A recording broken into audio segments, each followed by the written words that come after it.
So what I'm doing is, people ask all the time why they need to spend so much on a battery backup. And this is why.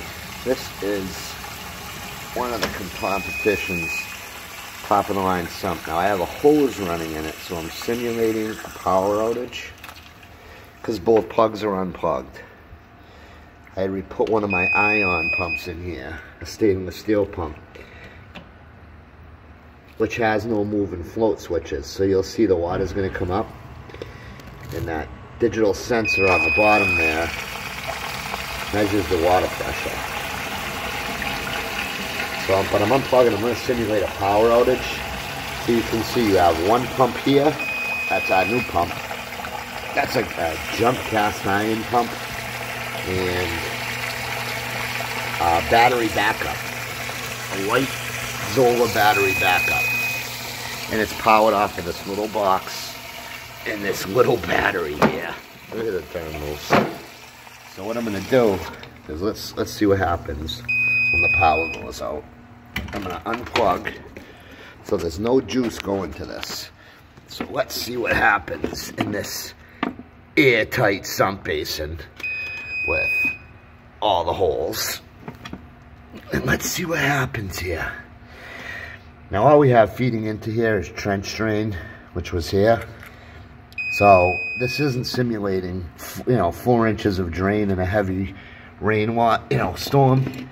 But I just want to see what happens here in a power outage. So that's your battery backup, this little white pump. And that's this little red thing right here. This is your float control switch for the battery backup. So let's see. First of all, they have it set too high. But I want to see what this pump does with that little battery. Alright, so it should be tripping. All the pumps are unplugged, so it's, there it is.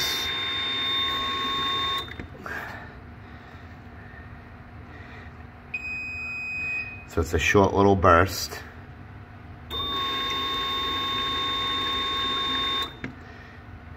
See, the water continues to come up. Now it's almost back feeding the pump. Watch the water level. It's not even maintaining.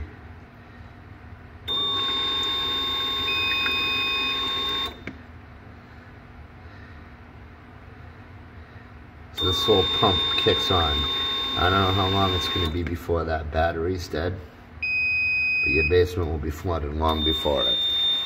And that's why we put the Ion Genesis battery backup in.